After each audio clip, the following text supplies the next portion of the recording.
pala, dami ko pa rin hinala. Ang pinagtatagal ko lang po, pagka naiwan ko siya doon, parang iba yung dating niya, yung tsura niya, yung palang maalis pala yun ang ating gabi.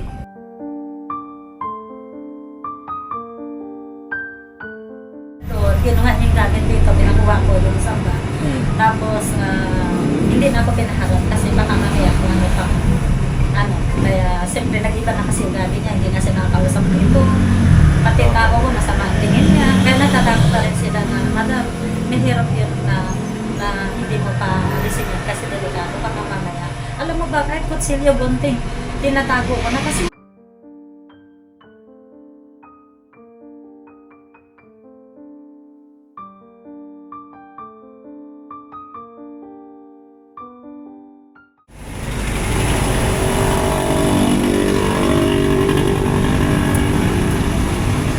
hinahanap mo?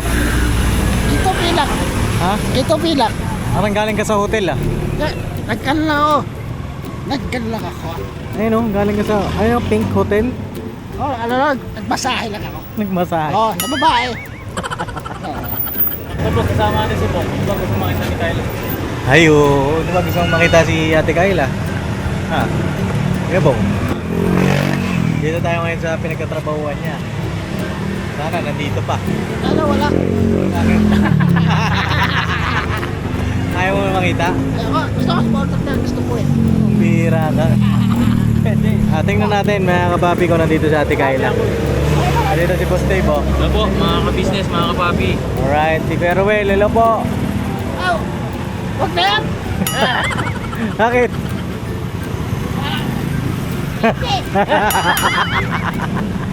Magsalita ka daw, Kuya Ruel. Lakas ako naman. Ha? Naiyak ka? Ano na? Naiyak pa po. Hindi ito eh, yan naman.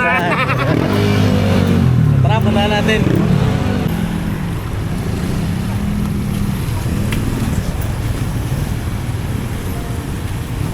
Si Bong Galo. Kuya Bong! Nga, bibisitahin nga natin dito eh. Kasi di ba pumunta tayo sa bahay nila? Wala ito nung nakaraan. Ano yun ya? Oh, tabunan mo yan ha? Wala nga mo. Tsaka para makausap na rin natin yung boss niya. Kasi di ba sabi ni Ate Kayla, nakaraan daw, hindi daw binibigay yung sahod niya. So tanongin na rin natin sa boss niya mga kapapi. No? Tapos magpapamasahe ata si Kuya Bong. Pero mamasahe, mamasahe ko. Stop. Tatanungin niya. Apo. Apo.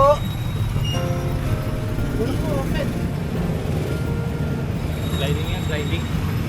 Hintayin natin, baka may magbubukas. Mamasahe ka ba? Magmamasahe ka? Saan ka magpapamasahe? Si Kylo daw magmamasahe sa'yo. Ayoko. Ha? Gusto ko ako magmamasahe. Hello po! Nandiyan po si Madam. Tara, pasok tayo. Tara. Tara, let's go. Wala po si si Ate Kayla? Wala ba dito? Wala. Papamasahe daw po. Saan si Ate Kayla? Wala na dito? Hello? Hello? Mamasahe pa naman sana ako. Pamasahe sa ano kami? Ay, sige po. Hintayin po namin. Hintayin natin si Madam. Tanungin natin kung ano nangyari kay Ate Kayla. Baka mamaya, sabi nung isang staff, wala na daw eh. Hoy, paupuin niyo naman si Kuya Ruel. Grabe naman kayo. Tigal. Kasya pa kayo dyan. Oo. Lo. Kuya Ruel, dito ka sa gitna. Ito. Oh. Unan. Yan. Oh. Bakit? Kasama tayong wala sa ulog. Sino ba wala sa ulo? Sino ikaw? Hindi ah. Ayun na. Tayo natin na papi po. Balikan po namin kayo. Ayun na si Madam. Sa labasan ko na lang. Ayun. Okay lang po kami. Malamig naman. Malamig naman po, abot dito. Abot po dito yung aircon. Oo.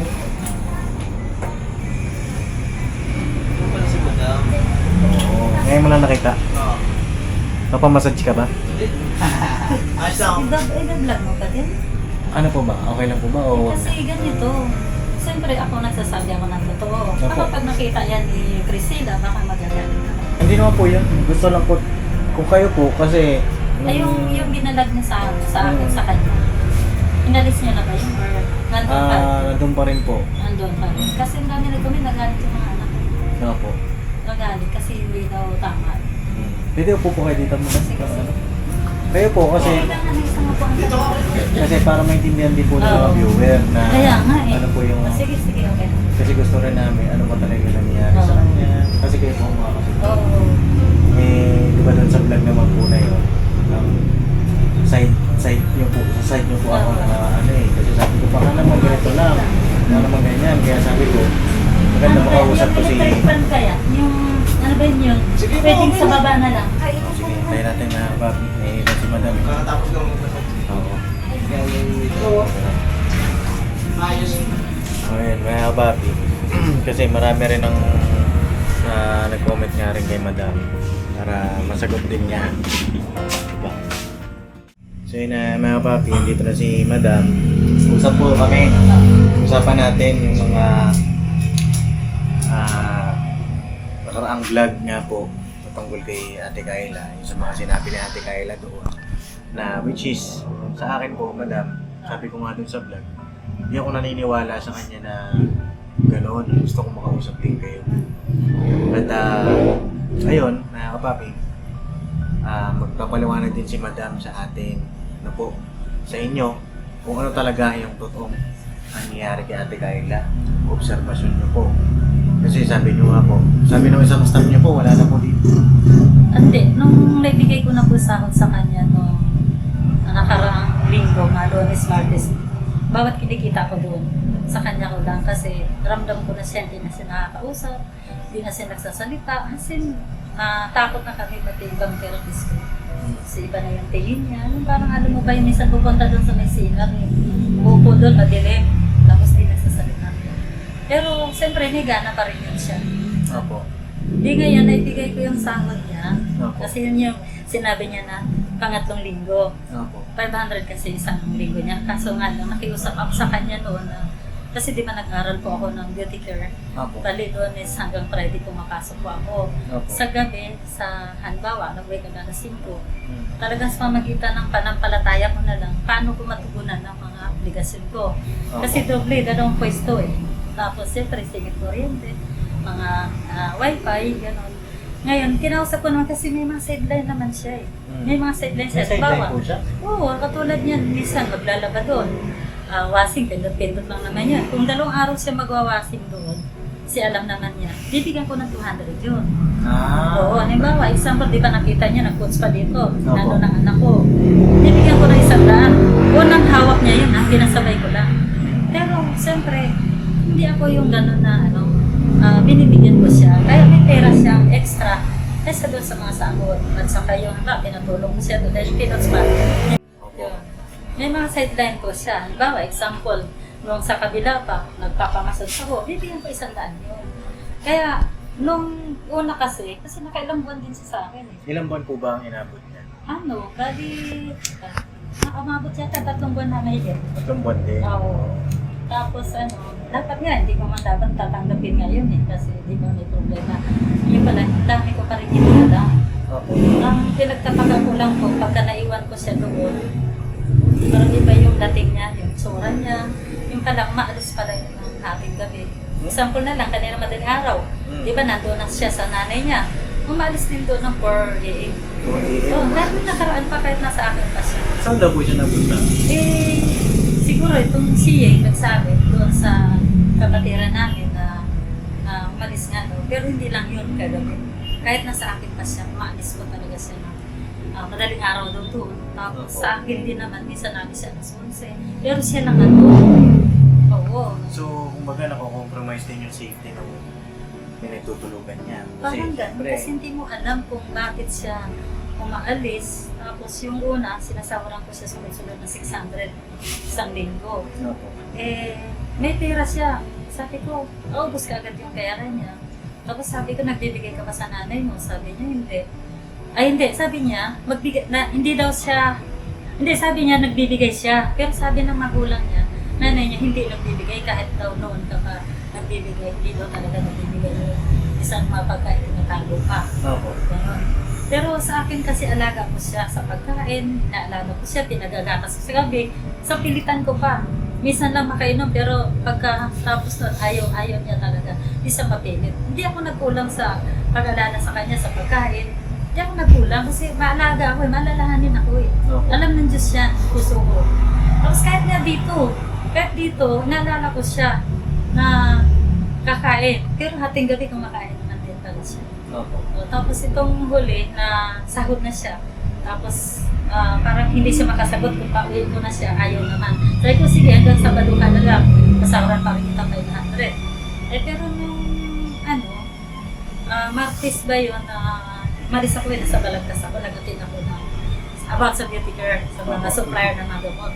Eh sabi ko sa therapist ko, kasi dalawa sila dito, i-relax mo to si Priscilla, pabitusa ko, paston ko, pamasahe ko, pinalilinisan ko pa ng kuko. Ay, gano'n? Talaga? Dati po, pinalilinisan ko na ako nagbabayad. Pero alam niya yun, ako maalaga ako. Kaso ayaw naman daw, hindi mapilit. Kaya hindi siya nagawa. O di, siyempre, hindi ako magbabayad sa tao ko. Di pa din naman sa akin. Kasi ang dami kong problema eh. O di, tapos, hindi na yun siya nakakausap. Opo. Hanggat sa, nung araw kayo, hindi kayo Huwebes, na doon mo na siya. Doon sa kabila. Eh, tama-tama naman, may isang washing na yung mga towel. Opo. Sabi ko, sige, di sabay kami. Pumasok ko sa school, doon sa barangay, siya tinaritso doon. Tapos yun nga, napag-washing naman siya. Nung gabi na yan, pag-uwi ko, doon, nagpunta ako sa iba, kasi ginawa ko isang kapatiran. Yun nga, sabi nga, nakita yung vlog. Hindi ko alam yun. Opo. Pinakita sa akin yung vlog na gano'n.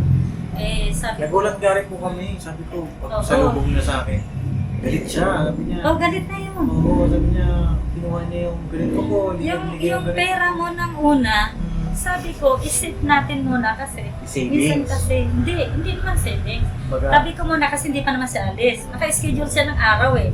O, sabi niya, Lunes. Eh, sabi ko, tabi mo muna natin yung pera mo. Kasi, baka mawala. Kasi nawawalan ako dito. Opo. Dito yan, CCTV natin natupag na minsan yan. Minsan nabubuksan pa yun. Yan. Totoo yan. Nawalan ako dito.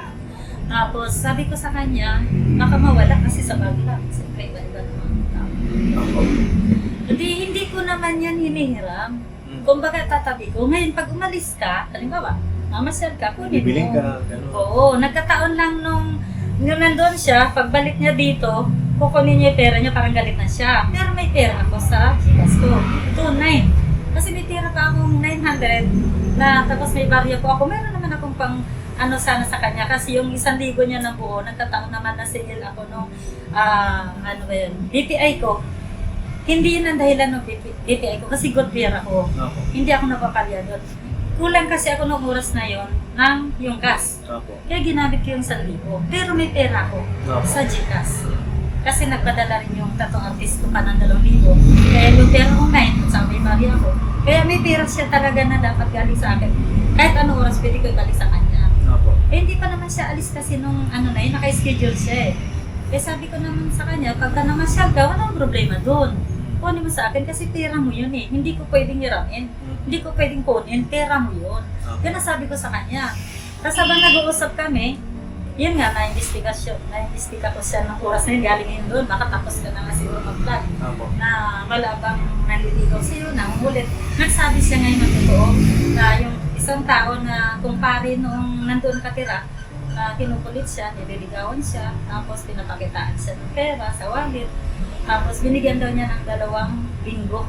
Kumbaga bago siya sagutin, kaya tawa ng tawa itong 2 linggo bago sagutin. parang ganun. Eh kaso, ang problema, ang sabi nga ng lalaki, gusto siyang dalawin doon sa loob. Doon Doon sa sa bed. pinagpuntahan ko natin. Oo, doon sa loob. Kasi 2 bed ko doon. Tapos sabi naman niya, natatakot daw siya. Baka daw makita nitong Jerry. Nakatira yun. Opo, may nakatira. Taga-masahe yun. Taga-masas daw ni Jerry yun. Yung nandun nakatira. Pero bago man nangyari yun, mapapansin ko sa kanya, pag dumaan ako doon ng ating gabi, bukas yung pinto. Tapos, hindi siya nagsasara.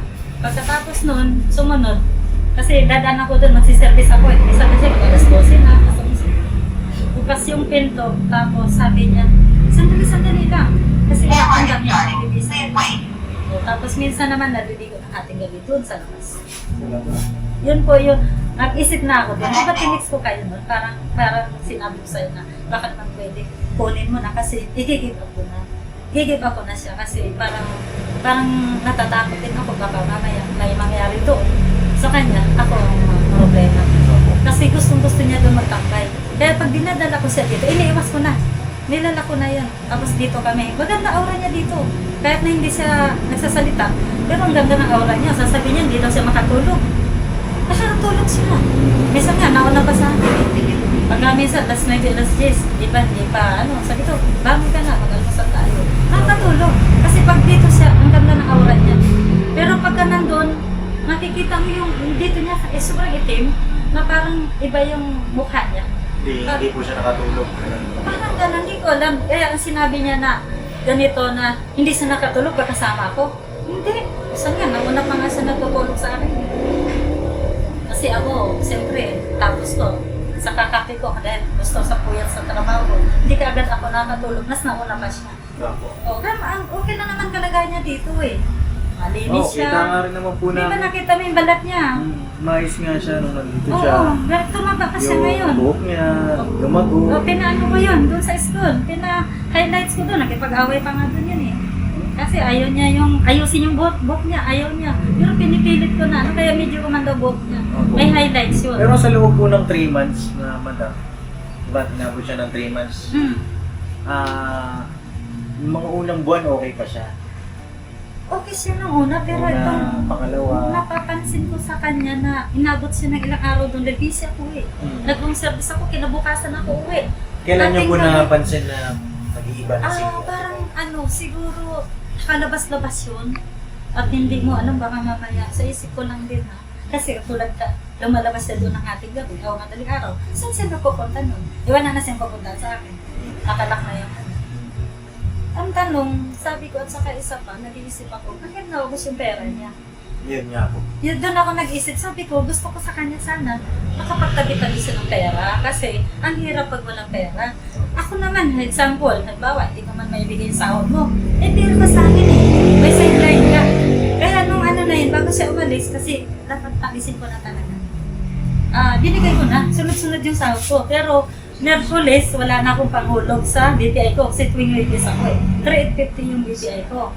Ngayon, sabi ko bahala na kasi importante ito, may bigay ko yung sahod sa kanya. Kaya naibigay ko lahat yun, yung sahod niya. Tapos, ayaw naman siya makasagot kung alis. Kasi sabi ko, anong gusto mo? Wait ka na. Kasi nabigay ko na yung sahod mo, hindi siya makasagot.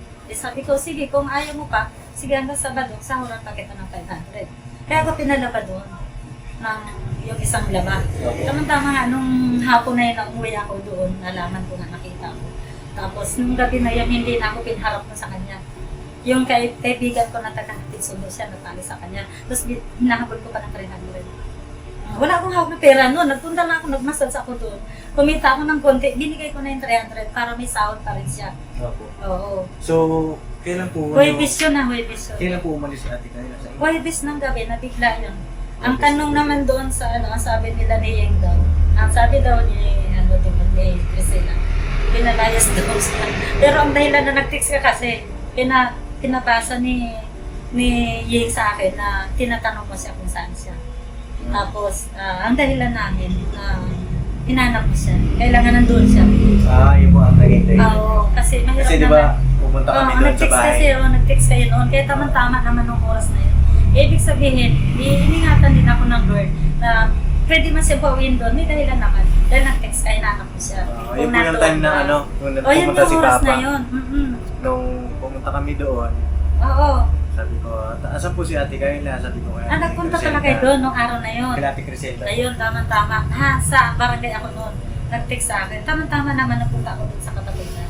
Kaso wala naman si Ate Kayla, siguro pauwi pa lang siya doon. Nandun sa second branch. Naglabas siya ng oras sa na second yun. branch noon. Oo. Tapos, nung kinagabihan po doon, tsaka siya umuwi. Oo, ang nagpano sa kanya doon, kinuha niya yung gamit dito, pinakuha ko doon sa ba. Tapos, hindi na ako pinaharap kasi baka mamaya kung ano pa. Kaya siyempre nag-iba na kasi yung gabi niya, hindi na siya nakakausap nito. Pati tao ko, masama ang tingin niya. Kaya natatakot pa rin sila na, madam, may hirap-hirap na hindi mo pa alisin yan kasi delikado baka mamaya. Alam mo ba, kahit kutsilyo bunting, tinatago ko na kasi hindi ko alam. Sa sobrang pagod ko, puyat ko, tulog na ako. Ngayon, hinanak niya kinabukasan kasi magluluto siya. Sabi niya na sa kutsilyo sa gunting, sabi ko sa kanya, tinago ko kasi natatakot ako sa iyo. Kasi hindi ko alam kung tahimik ka lang kasi, hindi nagsasalita. Yun na yung ano niya. Hindi ko rin alam kung anong problema niya, kung ano yung, bakit naging ganun siya. Opo. Ano po yun kasi madam? Ano siya, pinakonsult namin si doktor. Oo. Ang pinakasakit niya nga bipolar. Baga okay siya ngayon. Oo. Ang susunod ng pagkakataon, nagsusumpong siya. May Hindi siya ganun. makakausap. Baka mamaya hindi siya nakainom ng gamot kasi may binibili siyang gamot. Meron pong gamot na iniresetang Doc Vincent sa kanya. Matagal na yun. As in, yun ang pinapainom sa kanya. Ang problema naman namin dyan, ayaw niya inumin. Ayun na nga ang problema niya. Pinapainom ko spirulina. Spirulina maganda yun eh. Sabi ko libre na nga kita. Libre na nga kita, ayaw mo inumin. Kasi maganda yun eh. Sa katawan, katulad ko, grabe trabaho ko, puyat, pagod. Miinom ako ng 10-10. Sabi ko sa kanya, miinom ka tig-apat-apat ulit na. Kasi nakakaano yan eh. Hindi naman po kayo nag-away. Ay, hindi naman. Hindi. Isip ko rin Maganda kasi, naman yung pag-alis niya at saka yung pagpunta sa kabila. Kasi siya nakiusap, doon muna ako. Doon muna ako matulog. Kasi, saan ba po? oo, kasi liligpit ko pa yung ano. Yun yung sabi niya. Yung, Paano po kaya yung nanliligaw sa kanya doon? Ano? sila iniisip ko kinausap naman. naman. Kinausap nila ni Sister Sally kasi kakilala nila yung tao. Taga doon lang din nakatira eh. May bagong biyudo daw yun. Hindi kaya baka may nangyari sa kanila? Hindi natin alam kasi lumalabas siya. Hindi natin alam. Kasi pagdating ng gabi doon sa pwesto ko, tahimik na yun. Tapos lagi ko kasi ang pinto. Doon ako nag-isip eh. Nung dati kaya sabi ko i-close ko na lang. Kaya parang lilipat ako. Eh nagkataon ako ng may down ako noon. Nakakapag-down ako doon sa kabila ng 6,000 bagong gawa. Problema, pasukin doon sa loob. At hindi siya madadaanan ng tao. Kasi din siya. Doon ako nag-isip. Saka isa pa. Yun na, meron din ako. Disguise din ako doon parang ayaw. Kaya sabi ko, pinag-pray ko itong si Jerry. Yung na doon. Sabi ko, kausapin ko kaya. Kasi sabi niya may kausap na rin doon siya. Pero may down ako may down ako. Hindi, pinag-pray ko, tapos kinausap ko. Hindi sabi ko parang ayaw ko doon. Di baling doon na lang muna ako stay. Kasi maayos paglaba, may allowance. Tapos sa sangkayan meron din. Doon sa kabila, parang meron. Kaya nakausap ko naman, okay naman. Kinuha ko na kaagad yung down, 6,000. Kasi bigla rin naman ako nagkapera nung course na Yung yun. unit po. Oo. Yung ginawa ko, nagbayad ako nung isang buwan kasi hindi ako nagbayad eh. Binayaran ko pagkatapos, may sobra man ako noon, may emergency akong babayaran na dito naman sa pwesto. Oo, kumbaga yung pera niya muna, kinausap ko muna siya, na wag muna, kasi nandito ka pa naman. Ang sinunod ko, yun na yung kanya. Opo. Kaya sa pamagitan ng sahod niya, hindi ko yun angkin kasi pera niya yun eh. At hindi naman din ako yung tao ganun eh. Kilala ko ng mga tao ko, gustong nga sila, lahat sila kikita eh. Opo. Eh, tsaka kung wala rin tatagal sa'yo kung ganun ka. Totoo. Pansin naman Pamilya natin. kasi ang turing ko sa mga tao ko, alaga yan sila. Opo. At tsaka ayun, pansin naman natin, may si ate, si madam, ayan, yan yung mga tao niya, yung mga tumatagal sa kanya, matatagal na rin ang mga masahista niya. Ngayon na total, mga kapapi, si ate Kayla po ay bumabalik sa dati. Parang ganun din natin alam sa kanya. Oo, at delikado po yung sitwasyon na ganyan. Yan, yung mga ganyan na sintomas, yung sinabi nila, kay madam, iisa doon sa madilim. Minsan, nakapansin nyo, tumatawa mag-isa. Tumatawa. Saka nagsasalita siya. Sasalita, mag-isa. Dito kay Tito. Tapos bigla na lang siyang tatawa. Nakikita naman ng therapist ko kahit isa isligan. Ganun po nangyari sa kanya. Tapos sila nga natatakot na eh. Kasi umuwi sila ng gabi. Yung huli kanina nakita naka-jumper. Kasi siya yung dito. Sama na nga doon sa kanila sila. Yung sumusunod sa kanila. Natakot sila. Madam, nakakatakot. Nakakatakot pagka manatili din. Sa kaya sabi ko nga, ako nga din. Alam niyo ba, ano nga eh, sila nanay din. Sila nanay, oo. nanay Ate Kayla, mga kapapi, ayaw na rin si Ate Kayla doon sa kanila. Hindi, ganito ka mo. Nung nandito kasi sa akin, umuwi doon. Sabi ko, wag mong umuwi doon kasi yung oras na yung pagpunta ko doon, ako pa sa gabi. Nasa akin ba siya? Parang yung mata niya, pero nakabili siya nun. Ayun yung Opo. pala yung umalis na parang yung pera mo na ginastos niya. Opo. Ayun yata yung araw na yun na galing yata siya doon na namasyal. Tapos, pag uwi ko doon, parang yung mata niya, parang pumipikit ng ganyan. Parang pumipikit na, parang sabi ko, parang antong-anto ka.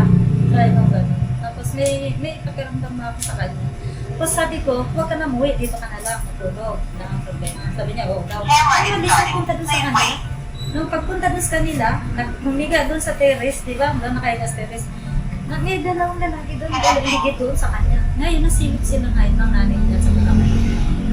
Tapos bigla naman doon kayo doon nila ako umalis. Opo. Tapos nung umalis din daw yata, umalis din siya nung gabi na yun. Si Priscilla.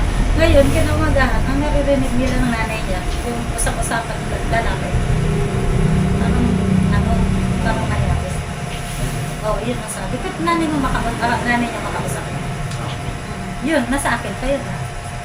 Yung mga ganito, mga kapatid, pwede natin itong maging proof doon sa, sa institution, sa mental institution, di ba? Kaya sabi ko, mas maganda rin na siguro kung ikaw naman pwedeng gamitin ng Lord para mapatingnan siya. Kasi ikaw na may kakayahan. Opo. Kasi kami naman, wala kami sasakyan. Ako naman, kulang din sa ganun kasi dami ko obligasyon. Opo, dinala po yan nila nanay doon. Kanya nga lang, pinauwi rin kasi nakakausap ng maayos. Oo. Pero kasi, dapat yung behavior din, tingnan din, di ba? Itatry natin nga na po, i-schedule natin si Ate Kayla, dalhin natin siya sa Mandaluyong. Kapatid. No, Kuya Bong, sa tingin mo, sa Mandaluyong natin dalhin? Kasi Ay, maramdaman naman niya ako. naman yan doon. Pahit ka. Para ma-check na rin lahat-lahat. Kasi kung kay Doc Vincent, ayaw rin niya magpaturo. At least doon sa Mandaluyong, mga kapapi, yung mga mag-aasikaso sa kanya doon, talagang authorized, di ba? Kung ano man ang gawin sa kanya doon, merong lisensya doon. Di ba? Ano yung ituro sa kanya, alam ng mga doktor. Eh kung tayo kasi, kagaya pagdadala natin kay Doc Vincent, ayaw niya, bibili tayo ng gamot. Natigas ang Hindi niya iinumin, tatago niya yung gamot. Hanggang ngayon, mga kapapi, hindi pa rin siya maigi para sa akin. Tama. At salamat kay Madam Doris kasi Madam ano po? Madoris. Oo, tama, Madoris. Na yung paglalahad po ng behavior na Ate Kayla. Kasi 3 buwan yung nakasama. Tagal-tagal din yun. Doon nga sa ka-business house, 1 buwan. Gusto na umalis nun eh. Diba?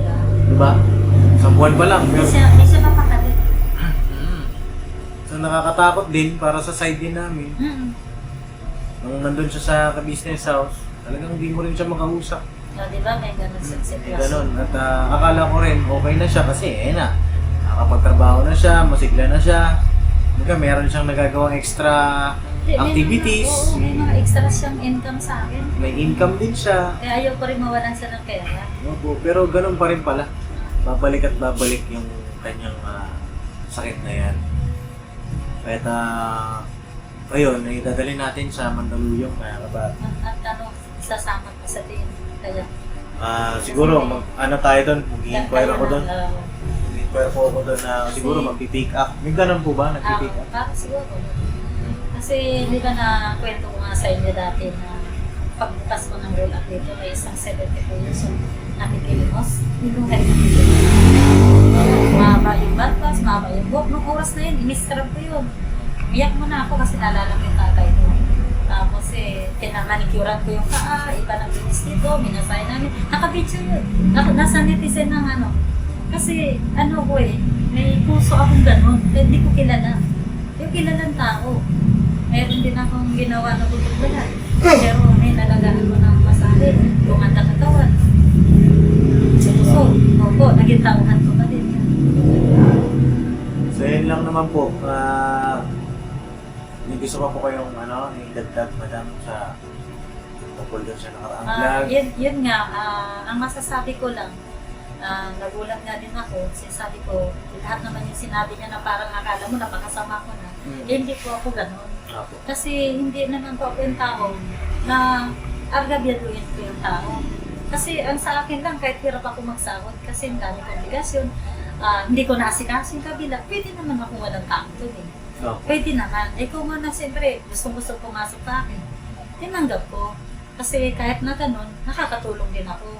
Nga lang, siyempre yung sasahod, nakikiusap ako minsan. Kasi isisingit ko yung mga due ko, bayarin ko. Buti kasi bayaran ng Lord, nag-graduate na kami ng private.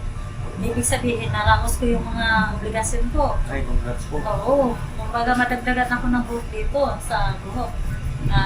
Alam mo kasi ako, nag-pray ako sa lahat ng problema ko. Paano ko malutas yun? Sa kanya lang ako nagtitiwala. Tama po yun. Sa kanya lang talaga ako.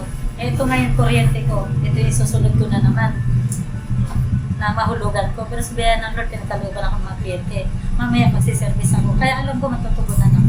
Opo. Kaya yun, ang masasabi ko lang na alam ko na medyo nasaktan ako. Kasi hindi naman totoo talaga yung mga sinasabi niya na kinukuha ko yung pera niya, bakit ko kukunin. Hindi yun ang totoo. Kasi ako, tinabi ko lang yun para talaga na masin. At saka sabi ko sa kanya, pera mo, dapat magtatabi ka, huwag kang ubos-ubos pera. Opo. Kasi may pera naman siyang mga extra. Ganon. Saka Yan, siguro- kapag umalis ka, mamasyal ka, kunin mo sa akin. Opo. Tsaka siguro madam sa ano na rin, doon na rin siguro sa sitwasyon niya, doon mas lalo mo siya nakilala Oo, yun. na hindi stable talaga yung Nagsimba nga ako, nagsimba. Pero hindi ko lang siya inaano. Sabi nga nung anak ko, sinasama ko mga dapat namin kausapin, hindi, wag na. Kasi hindi pwedeng kausapin ang bawat hindi. Opo. Kasi yun nga, suot niya. Pero Suot niya, kapag kita ka, yun ano- yan. Kita yun din hanggang dito eh. Damit ako.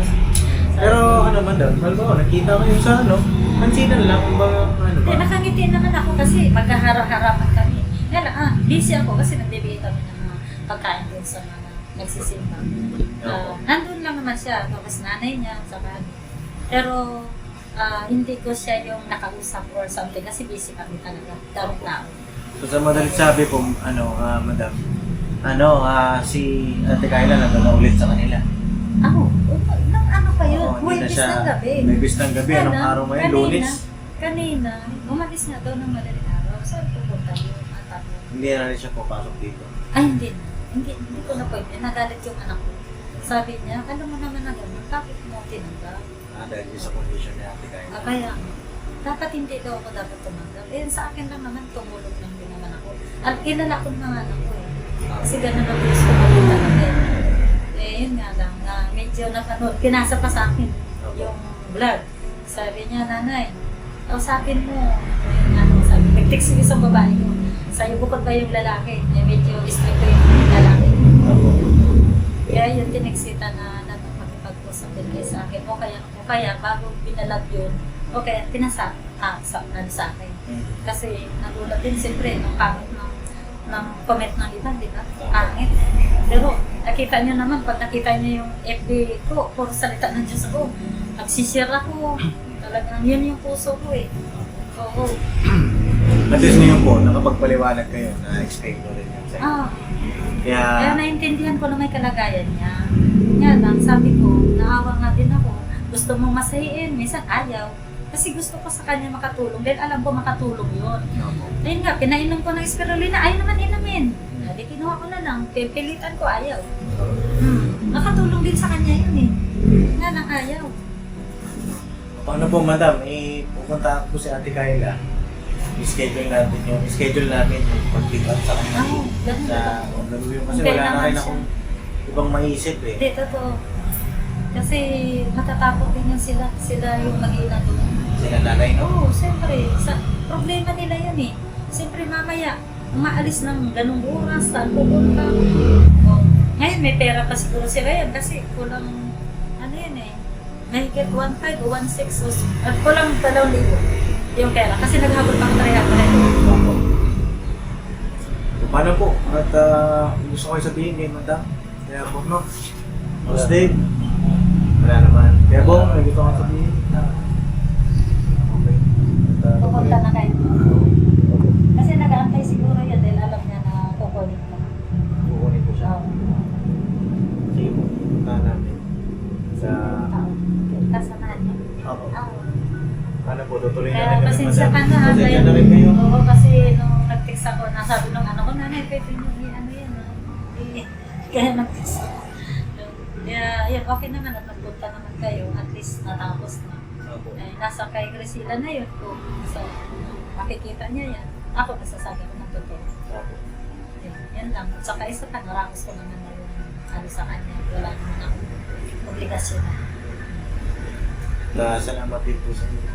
Sayang, dapat makapag-relax mo na sana kayo dito minsan. Opo, mamadaan po kami dito. Kasi kami dito talagang kasi nagagamot sa mga pasma, sa mga pasma sa katawan. Kasi lahat tayo meron eh. Opo. Ito po, pwede pa po ba yan? Yung pasma na yan? Pasma sa mukha. Oo, pasma po yan. Kapal na to eh, makapal na. Maalo na yan. Yan po, pasma na yan. Si Kuya Bong po, siya po ang isa sa mga nagmahalan sila. Natulungan niya kay sa inyo. Nagmahatulungan namin, pero sila ni Kayla, kasi lang naging magjowa sila. Baka may nagka-vlog na daw. Ito si Nangyari. Kuya Bong, Naging sila naging na sila. Oo. Kaya lang, si Ate Kayla hindi nga naging stable. Kaya ito si Kuya Bong, hinatay niya maayos.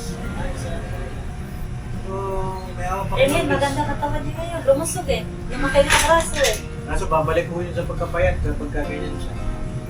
Eh, yun nga. Makita niya lang ngayon kung ano niya ngayon. Kasi wala niya umalis na kalinap. Eh, di mo alam ko. May time kasi na iba yung tsura niya. Na parang yung mata niya isa na gano'n. Tapos yung mata niya dito parang nanginginig. Yung parang ka natulog. Kaya maligkat yung sinasabi niya na pagkasama niya ako. Hindi siya nakakatulog. Samantala- Oo talaga, Ate Kayla ha? Pagka nag-iisa siya doon, may Oo. iba yung ano niya. May iba talaga. Eh, yan yung kakausapin din namin sa Ate Kayla ba't gano'n yung kanyang mga pahayag. At yun. Ano po, mga kapapi, tutuloy na rin kami, madam. Maraming salamat po sa inyo, sa inyong oras. At ayan yung dadaan kami dito. Relax kami. Try niyo yung trabaho namin. Tutuloy namin yan lahat. Ha? Sige po. Salamat Salamat po. din po sa inyo ha. Pasensya na. Crisila, pasensya ka na. Dahil ako, nasasabi lang ako kung ano yung nasa loob ko. Yan lang. Sana nakakaintindi ka at hindi ka magagalit. Kasi hindi naman ako yung ganong tao. Ang nais ko lang din makatulong sa'yo. Na kahit pa paano, kumita siya, di ba? Ayun lang. Sa na God bless po sa ating Yes, lahat, God bless. mga kapapi.